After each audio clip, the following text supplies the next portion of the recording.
we showed up at the Forum restaurant. We were waiting. We had a friend that was running the marathon. We were waiting for him to come, and we were getting hungry, and we couldn't have been there about 10 minutes, and then the first bomb went off. And, I said immediately, okay, marathon's over. Something inside me just told me. I mean, it wasn't a gas explosion or anything like that. So I said, everybody get in the street. And I went to the railing to hop in the street. And in between me hopping over the railing, at some point in that transaction, the second bomb blew up, causing a lot of damage. 3 of my friends lost a leg, and I got filled with my butt, from my butt to my ankles with shrapnel. My left hand, my right hand, my left hearing. My other friends suffered similar injuries as me, and it was just like the movies. I hit the ground, and something inside me told me to get up, and I got up, and I seen some pretty gruesome things, but it didn't seem real. I had no sound. I couldn't feel any pain. The gunpowder in my mouth, and I look back, I thought, oh geez, all my friends are dead, and I didn't really know what it was for. I knew it wasn't personal, like, the first bomb went out, the second, so I'm thinking in my head like, oh, there's going to be a third. So I was basically trying to just hobble to the middle of the road. It made the most sense to me. It's surprising how clear you can think, in a situation like that. My mind was pretty sharp, so 1 bomb, 2 bombs, there's going to be a third. So down there, if anybody's ever been down at the finish line on Boylston, there is nowhere to go. You got buildings on the right, buildings on the left, so the furthest place away, to me, logically, was the yellow line. And when I got there, I just remember first responders and people running by me, and I was, thinking in my head, or I might even have said out loud, don't go in there. They're all dead in there. In my mind, everybody had died because it was a massive explosion. And 2 off-duty cops seen me in distress, and they saved me. They got me down, and the pain started kicking in there, and they got me in an ambulance, and then the pain really kicked in. I stopped breathing a couple times. I started watching all the nurses and doctors, and they couldn't give me any pain medication. They didn't know what was going on. It was chaotic. There was people worse injured than me, obviously. So inside, I knew that, and I couldn't be a baby. I wanted to just cry and scream like a baby, but I had to really tough it out there. I think it was about 3 hours till they got me in the operating room, and it was a pretty tough couple hours. But watching the nurses and doctors, I'm a professional pool player by trade, and so I know a little bit about focus and stuff like that. And the operating room that day, the emergency room, not the operating room, the emergency room, it was flawless, and I made that comment about Tom Brady in a press conference.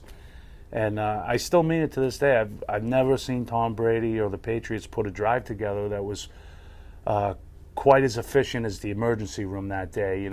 People knew what they wanted before, the other person asked. And that kind of stuff, to me, when people are performing their craft at the highest level, it always impresses me the most. And I try to teach my son that, and I try to live like that, and so that was wicked impressive, and it helped me through my pain, just watching and focusing on that stuff, and bugging the nurses. I'm notorious at Brigham and Women's for bugging the nurses and stuff, and really to keep my mind off of the other stuff.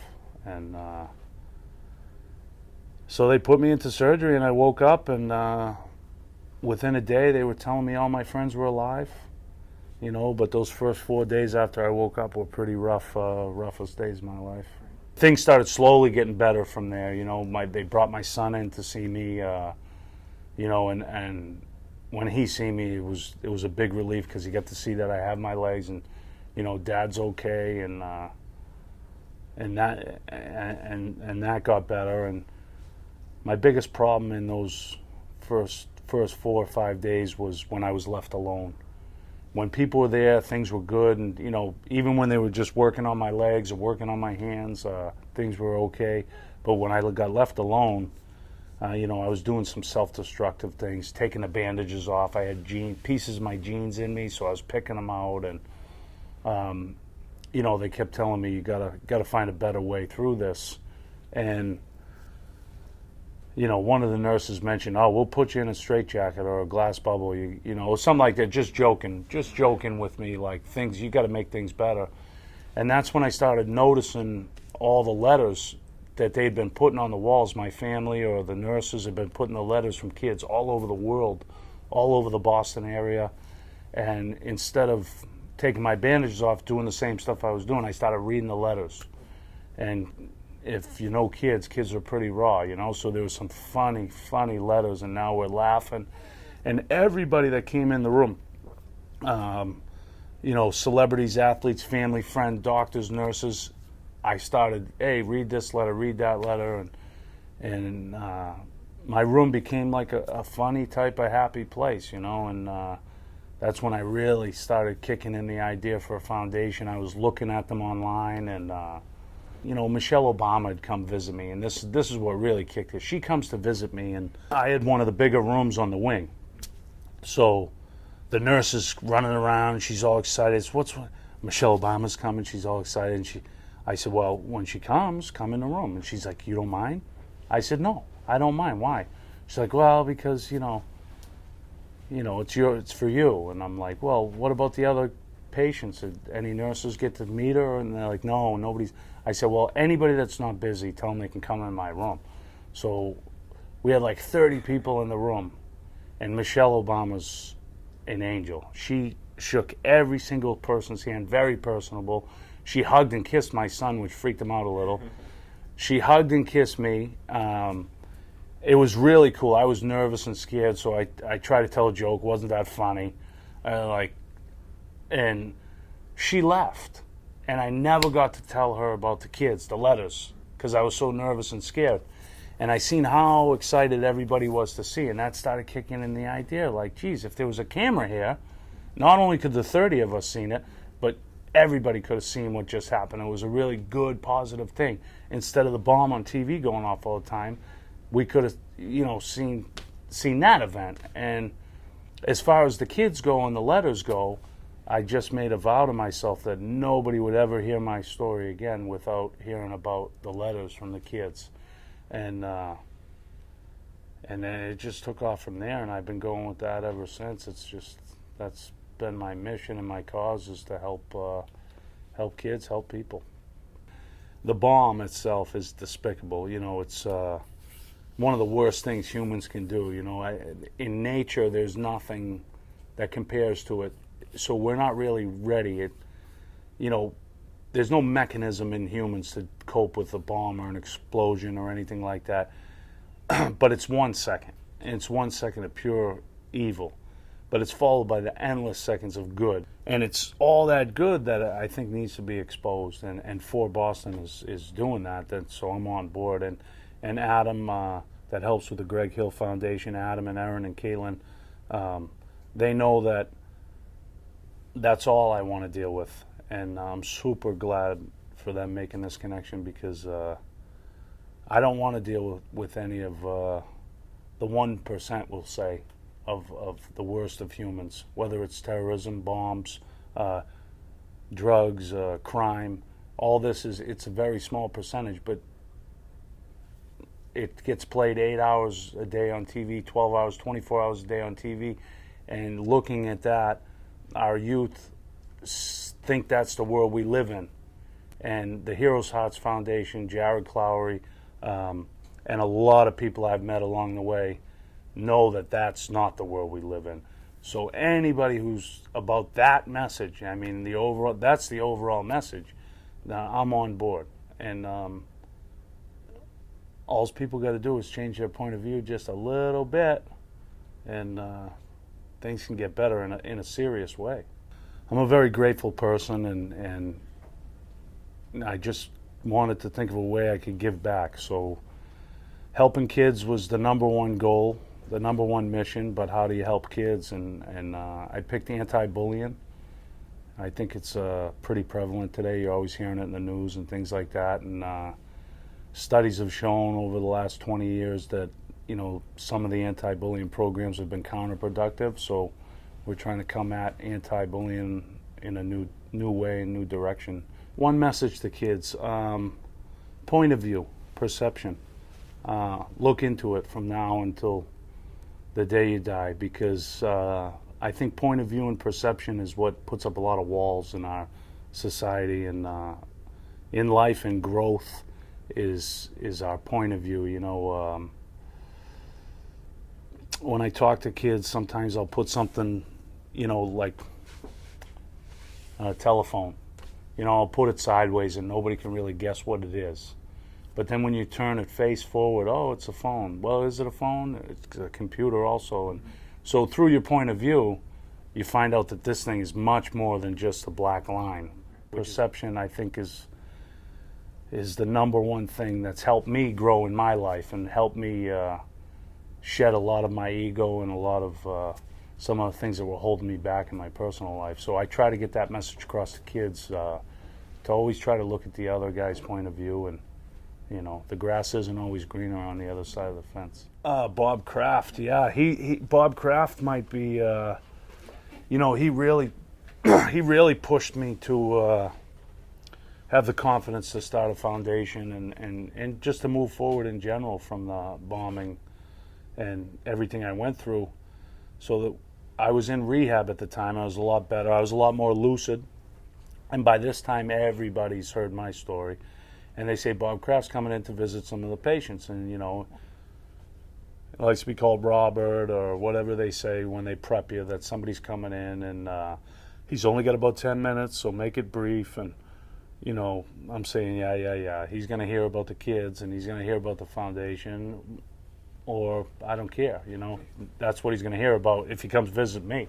So long story short, he comes in, and 45 minutes later, he's sitting on the bed next to me, and we talked about everything. I talked about the kids and the foundation and stuff like that, and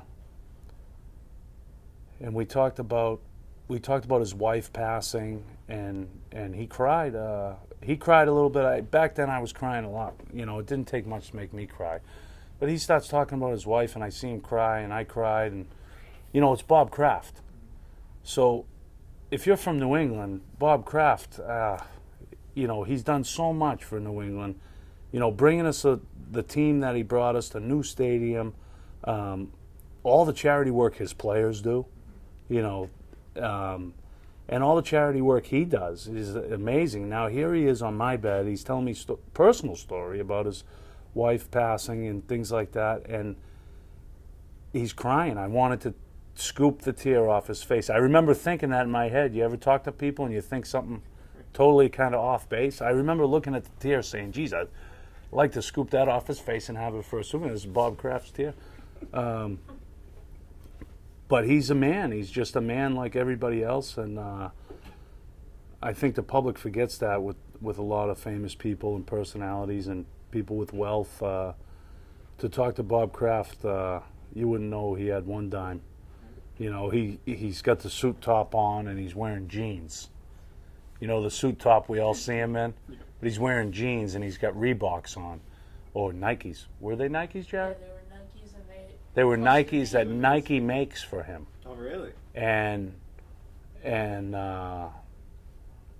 they say Bob Kraft on them. They say RK on them or BK on them.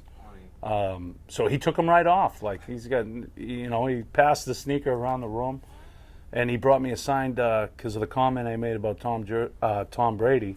He brought me a signed jersey from Tom Brady. To Jarrod from Tom Brady, and which means a lot because I know Tom's not a signer. And thank you, Tom, by the way. Oh my goodness, the Sam Adams Brewery. Jim Cook. So they invited us. They had a private tasting. They were raising money for the marathon victims and survivors. I don't like to say victims, but it was like 9 a.m, and I had heard Jim Cook's going to be there and this and that, and I was like 9 a.m, and we woke up at like we're coming from Providence. We woke up at like 8:30, and we get there, and the tour's half over, and we miss Jim Cook, and geez, and really cool there. Really cool place, and it's really like a local thing. Sam Adams, I know it's nationwide, it's worldwide. I'm pretty sure, and they're just a Goliath company, but it comes from Boston, and he's still got the small brewery right there in Dorchester, and it was just really cool, the little bit of the tour I got. But they re-invited us to a tasting that was that night, and it was a tasting for to raise money for the Greg Hill Foundation for this 24.1 brew, I think, or 22.1.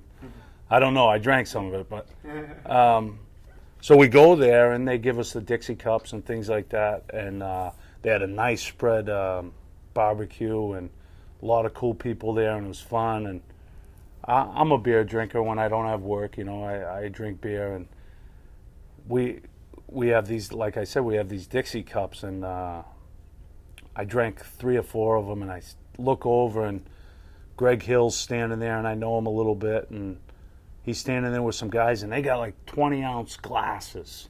So I say, geez, I'm going to go over and get one of those 20-ounce glasses. So I go over to the thing, and I ask a guy, I say, excuse me, how do I get one of those? And the guy says, oh, so-and-so, get this guy a glass. And then Greg let me behind their rope they had there. And shortly after, I found out the guy I asked for the cup was Jim Cook. And I'd never met him before, but what a cool guy, what a great human. That's a night I won't forget, and I get some good pictures of it, and they're just, any business like that, they're a Goliath business, and they don't need to really do anything.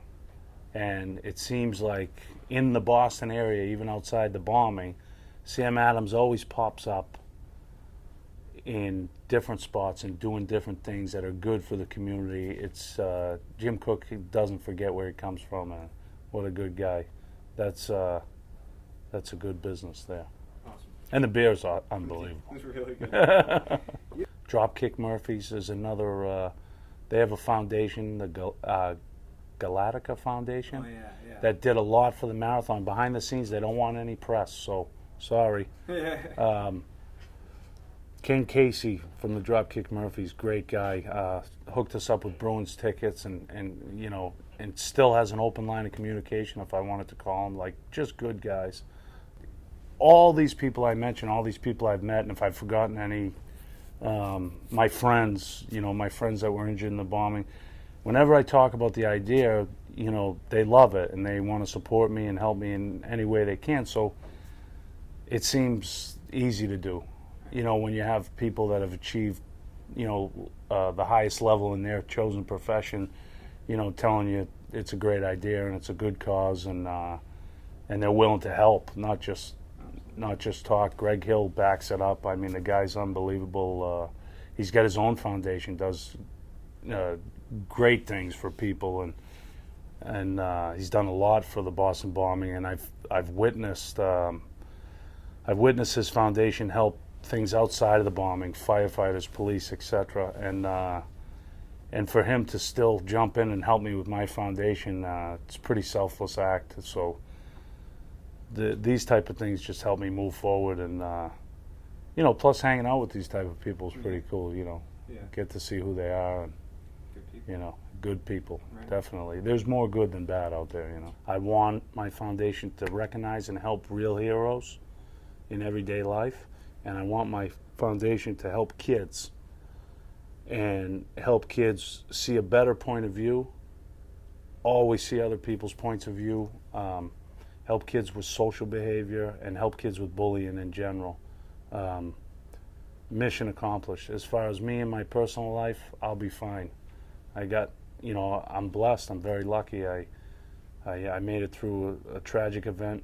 My hearing's off. I don't move as good as I used to. My legs are a little shaky, but I can still get the job done in my personal life. So I'm just, like I told Aaron right there, I'm blessed, and I've heard people say, oh, how do you feel blessed? 3 of your friends lost their leg.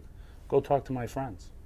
There's some of the guys that have helped me through this. They see things so positive and they see the good in so much that, you know, you hang out with them for 10 minutes, it's hard to realize that, wow, this guy lost his leg in their 30s. Yeah, you know, they're low to mid 30s. They lost a leg, and I know a lot of people, or I feel like I know a lot of people that might not take it that way, that might not be able to move forward so easily. So that's why I feel blessed. All these negative words in our language that are always there, I can't. The only 4-letter word in my house with my son is can't. I hear him say that and it just bubbles me, because there's nothing we can't do. You're either not trained, haven't learned, or have no interest, but there's nothing you can't do. So the biggest thing with me is now when somebody calls me about work, Jarrod, we got a problem over here. I hear, Jarrod, we got a challenge over here. You know, and all negative words and negative situations, I see the positive better than I ever have. And I've always seen pretty decently, I think. I'd like to think, we all like to think, but now really clear. You know, life's yin and yang, and it's ebb and flow, and you got to embrace and accept the negative and the bad just as much as you do the positive and the good. Just handle it the best you can, and that's what I've been doing. That's how I've changed. That's how I've changed, you know.